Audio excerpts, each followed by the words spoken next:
Last time in the good Star Trek movie, nothing that really connects to this one, so fuck it.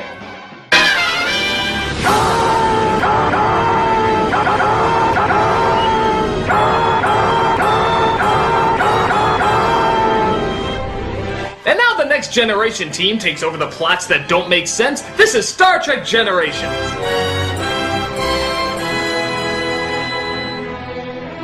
Star Trek The Next Generation was a big hit on TV for years, but in their first motion picture ride-out, we got a pretty unbalanced, pretty nonsensical, and at times pretty annoying series of subplots that often result in this reaction. I hate this! So, let's not waste any time. Let's see how the first attempt at filmdom went. We open with the voyages of the starship Corbel, as we see it doesn't have a very long run. It's actually christening the new Starship Enterprise, as retired Captain Kirk and whichever cast members would work for scale show up to give their blessing. I just want you to know how excited we all are to have a group of living legends with us on our maiden voyage. I remember reading about your missions when I was in grade school. Oh, really? You're my hero. I'd like you to meet the helmsman of the Enterprise B, Ensign Demora Sulu. It's a pleasure to meet you, sir. My father's told me some interesting stories about you. Yes! Like how he originally wanted to be the captain of the Excelsior in Star Trek 2, but you wouldn't let him. How you didn't show up to Gene Roddenberry's funeral, that was pretty douchey. And how you're just an all-round great big prick. It's a fascinating read. When did he find time for a family? Finding retirement a little lonely, are we? You know, I'm glad you're an engineer. With tact like that, you'd make a lousy psychiatrist. I'm contractually obligated to like you. So as they go out on their first trip just for a routine test run, there's, say it with me now, a distress call. They're the only ship in range, and they don't have the proper necessities, but they're going anyway. I have trained you well. So it looks like an intergalactic tapeworm is threatening two ships, as Star Trek proves once again that anyone who is not Captain Kirk is a pure incompetent. Except for these guys, but let's face it, they kiss Kirk's ass all the time.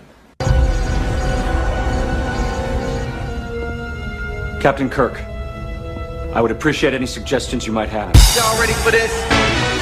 First, move us within transporter range. Leave most people wondering if they'll tear us apart. Risk is part of the game. You want to sit in that chair. Why do we let anyone, anywhere do anything without James T. Kirk? They get close and beam up as many of the survivors as they can. One of them is being played by Malcolm McDowell. Good to know, Kirk saved someone who would just end up killing him in the end. Antimatter discharge directly ahead. Might disrupt the field long enough for us to break away. But there's some technobabble that needs to be resolved, so Kirk goes down below to partake in what Star Trek does best, vent porn. That's it! We're clear. You did it, Kirk! Bridge to Captain Kirk. Captain Kirk, please respond. Hey, Scotty, this is Captain Kirk saying, Have Chekhov meet me on deck 15. So they see that Kirk has gone where most cast members wanted him to go before, and we cut to years later. We see our new crew of the Enterprise on the holodeck, still the most improbable of Star Trek inventions, as we see they're partaking in the HMS Pinnawarf.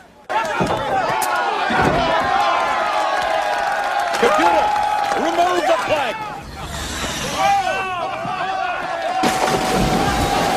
That's retract plank, not remove plank. I must confess, I am uncertain as to why someone falling into freezing water is amusing. Oh, it's all in good fun, Data. I do not understand. Oh, Data, you've only been here 12 seconds and already your bit is old. Do something unexpected. Get it? Got it.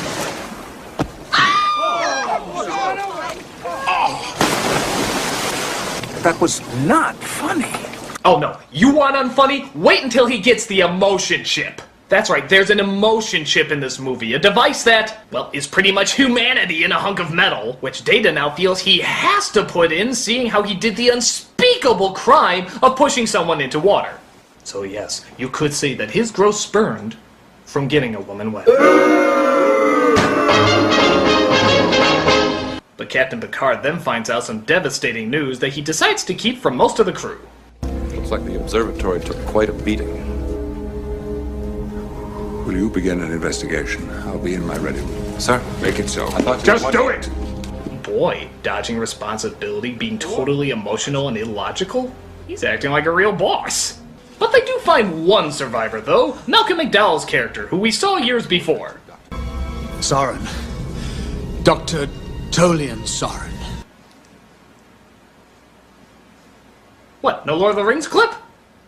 What? You mean for the 4 years I've been doing this show, I've played every single clip from the Lord of the Rings movies? Well, great, now what am I supposed to do? Oh, you ever notice how the Sauron here sounds like the Sauron from the X-Men comics that was only around very briefly? Don't know how many of you remembered that. You'd have to be pretty hardcore to get that reference. But that's not important. We have Data's annoying emotion chip to exploit. I believe this beverage has produced an emotional response. Well, it looks like he hates it. Oh, yes! I hate this! It is revolting! More? Please. Well, I guess it wasn't too bad as long as they don't exploit it anymore. No, Jordy, I have not. Open sesame! Yeah, they go on with this for a while. Very funny, Mr. Tricorder. I love it! I cannot help myself! Okay, did someone slip him the Rob Schneider chip? Because I swear, I'm ready to smack him! Just see if you can help me get these panels open, will you? Make it so. Okay, somebody please up the badassness of this movie. Thank you, McDowell! So Sauron fights for his research and Data chickens out because of the emotion chip. But a Klingon ship appears and beams him out, while also attempting to kidnap Geordi. Yeah, I know, big shock. Geordi gets kidnapped in Star Trek. I'm sure they put him in a holding cell with Robin, April O'Neil, and Princess Peach. They start a poker game in every dungeon. But while that's going on, we do find out why Picard is so bummed out. You never met my brother and his wife, did you? No. Robert. So opinionated. So very gentle. What's happened? Burned to death in the fire.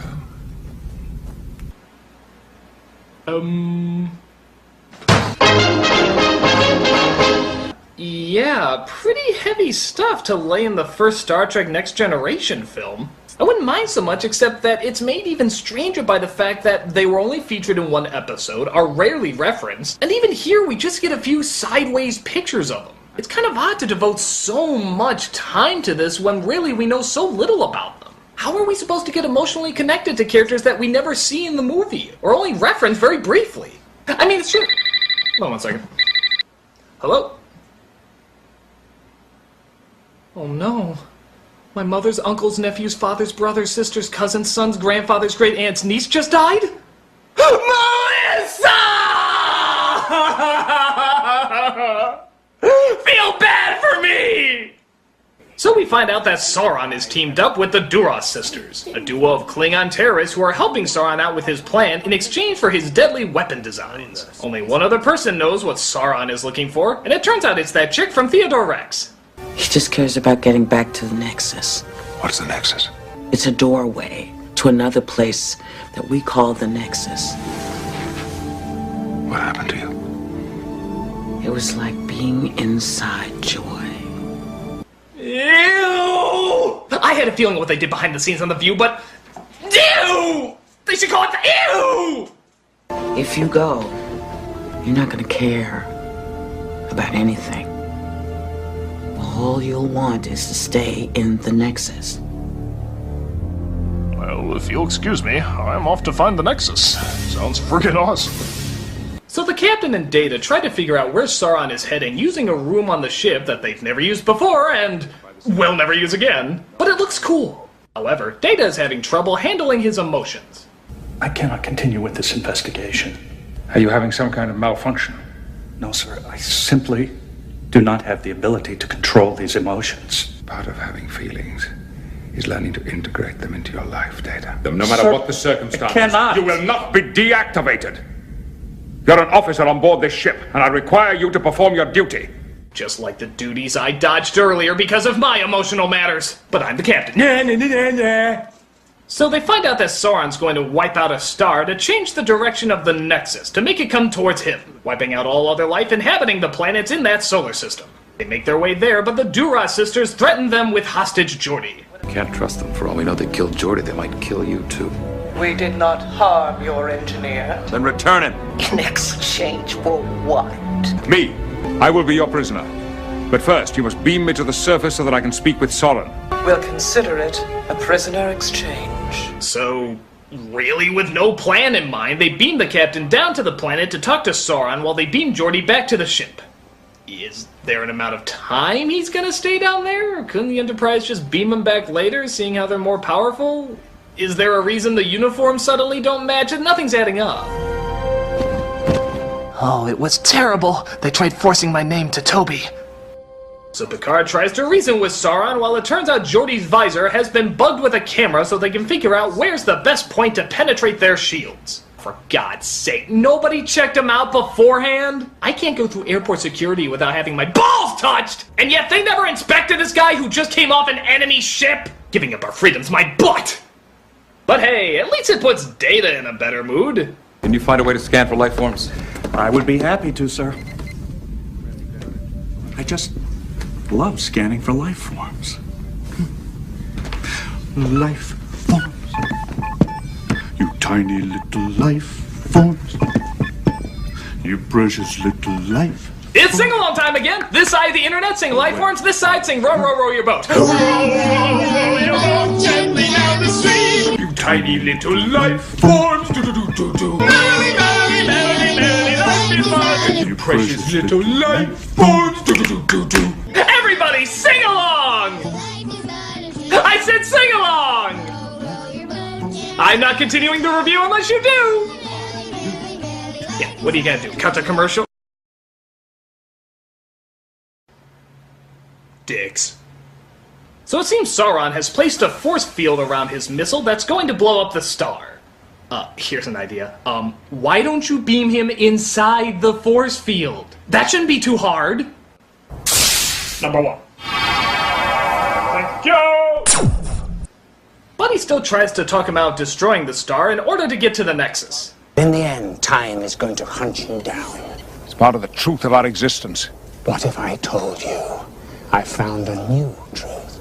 You know, Sauron, I think you're making it more complicated than it needs to be. Blowing up stars, killing people, destroying planets. You know where the Nexus is going. Couldn't you just save up your money and be like, shuttle please? My God, that was easy. Hello, Nexus, how are you? Yay! Is everyone's common sense in the Nexus too? But the sisters figure out how to penetrate the shields and attack the Enterprise, who quickly tries to look for a way out. Expected plasma coil be susceptible to some sort of ionic pulse. Perhaps. Yes. Yes. If we sent a low-level ionic pulse, it might reset the coil and trigger the cloaking device. Yeah, I can't understand it either. I'll just sum up what it always is. Data, can we blah blah blah the technobabble? Maybe. If we yada yada yada, there's a chance it'll boomity boomity. It's very unlikely that it'll homina homina, but we'll give it a shot and of course it'll work. All hands, brace for boomity boomity! So they pull off the homina homina, and the sisters are now defenseless. Roll the explosion from Star Trek 6 to save money. Engage! Now partake in a funny line for the trailer. Yes! And we have our McDonald's commercial. Yes! McDonald's Star Trek meal available for your kids now. So Sauron continues to listen to Picard pester him. Hey, here's an idea. Lower the force field and shoot him. But he does eventually find a way through and try to stop him. Yeah, you know what you should have done? Lower the force field and shoot him. But even bigger problems are happening. The ship was hit bad, and they have to separate the Enterprise in order to survive. Starship separation. Yes, be sure to move the children you always bring on this constantly attacked ship of peace. You know, if I so much as heard a Klingon say a bad word, I'd take my kid off. But in hindsight, we do see the real tragedy in all this chaos. The little girl's bear! No! Oh, she doesn't go back for it. We never see it again. It's not even referenced. They just felt it was really important to show that a little girl lost her bear. Oh, the bear-manity. Oh my god, there he goes! There goes the bear! Oh my god, goodbye, bear, goodbye! Oh, the casualties of war! We'll bury him next to Balzac. Now, to be fair, the ship separating is not only a cool scene, but it also leads to one hell of an awesome crash. These are some of the best effects in Star Trek history.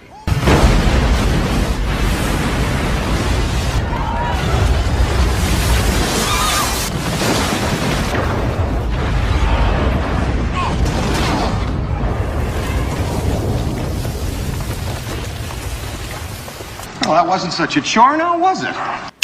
Oh great, now I ran that out. I gotta see more movies. But Sauron does destroy the star, and the Nexus comes right at him and Picard.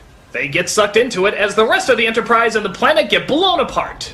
We then see that the Nexus is in fact... Patrick Stewart doing another rendition of Christmas Carol? Oh come on guy, the tickets aren't selling anymore. Love you, Father. Love you. No, it turns out the Nexus brings to life whatever your deepest dream is. And Picard's is that his family is back to life and totally happy. But a shadow, whatever that means, of Whoopi Goldberg is there to tell him that it's not all real and that he has a chance to still go back and save everybody. Well, as I said, time has no meaning here. So if you leave, you can go anywhere, anytime. All right, I know exactly where I want to go. To the mountaintop on Viridian 3, just before Sauron destroyed the star. What? Why there? Why don't you go to where you first picked him up, or when you decided to first go out there in the first place? Fuck, why don't you go back and save your brother's family while you're at it? What's this shit about being put back in the moment? You already know you lost it! What are you, a moron? Did everyone's brains just get beamed out of their heads? I have to stop him. But I need help. Yes, the most physically fit fighter the world has ever known, or William Shatner. Yeah, that'll work. I'm wondering, do you realize... Hold on a minute. Do you smell something burning? By the way, I know a great place that does toupees. Looks like somebody was trying to cook some eggs. It's all right. It's my house. At least it used to be. I sold it years ago. So, yeah, as we pretty much partake in somebody's fan fiction, Picard tells Kirk what's going on. This isn't really your house. We are both of us caught up in some kind of temporal nexus. Dill. I beg your pardon? Dillweed. In the cabinet. Behind the oregano. Behold, two of the greatest Starfleet captains of all time making eggs! Only one other thing could top off this epic pairing of awesomeness. Toast! We have toast! Ladies and gentlemen, toast! Oh my god, I just soiled myself! So, definitely kind of a strange setup, but it does lead to some interesting conflict. Kirk acknowledges that he wants to stay in his perfect past. You're a Starfleet officer. You have a duty. I don't need to be lectured by you. I was out saving the galaxy when your grandfather was in diapers. You're in diapers! This time I'm going to walk up these stairs, march into that bedroom, and tell Antonia I want to marry her. Remember all that stuff I said in Star Trek V about needing your pain and how we should embrace how it makes us who we are? Total 180! I wish I slingshot around the sun years ago and pulled this off. Hello, Nexus. I love the Nexus. No responsibility. I'm gonna like it here. But Kirk starts to realize just how unreal everything is, and that no fear and no remorse is not always such a hot thing. Because it isn't real. Come back with me. Help me stop Sauron. You know, if Spock were here, he'd say that I was an irrational, illogical human being for taking on a mission like that. Spock was going to be here, but apparently they only gave him 2 lines, and so he said, live long and suck it. That's my joke! First Family Guy, then Big Bang Theory, and now you Critic! Oh, come on, there's enough memes on the internet. What else have I stolen from you? Well, how about my voice for big alligator moment? Well, it's not like you really need the residuals or anything. Got me there. So Kirk and Picard go back and try to stop Sauron together. You do realize that if you never go into the Nexus, you'd never be able to come back and do this properly. And here's another thing. It looks like things are going awry. Why don't they just let Sauron continue with his plan and let the Nexus hit him? They can just go back and try it again, can't they? Hell, they can do this for all eternity if they wanted until they get it right. It's not like anything of major importance is lost this time around. Just Captain Kirk.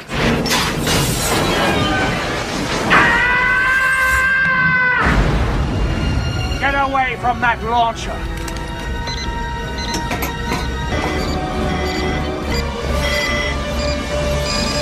I just wanted to go to the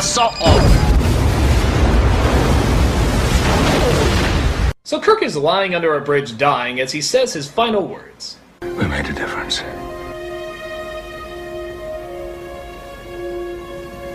Oh my.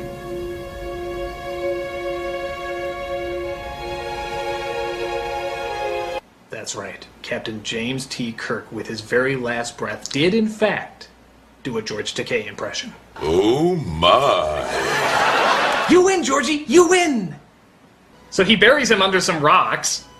Not sure if they get him later or anything. And the shuttle comes to take Picard back to his ship. Oh, it will be good to see the ship once again. Oh, damn it! Number one, I gave you 2 orders while I was gone. Don't blow up the ship and don't sleep with anything. I thought the latter would be more probable.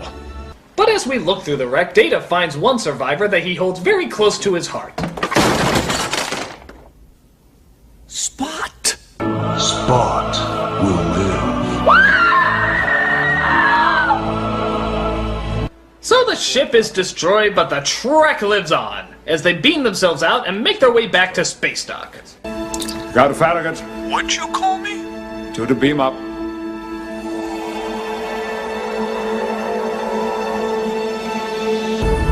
By the way, did I tell you I met Jim Kirk? What? Yeah, he's under a bunch of rocks. Geeks are gonna complain about it for years. So that's Star Trek Generations. It makes no sense. And that really is the biggest problem of all. I can overlook some of the annoyances as it does have some real good powerhouse scenes later, but the plot threads are so nonsensical that it really does distract. It's all over the place. Some parts are good, some parts are bad. I'm glad I saw it, but it could have been a hell of a lot better. But hey, on the plus side, Star Trek month is almost over! I have only one Star Trek movie left to review! Do you know what that means? Nolan Cara cameo! I haven't seen him at all! Isn't that fantastic? Nolan Cara! No bitching about the little tentacles that nobody cares about! No talking about all the dumb little things that I don't give a shit! It's all coming together! It's not gonna happen! There's gonna be no Linkara cameo at all! Do you hear me? No Linkara cameo at all!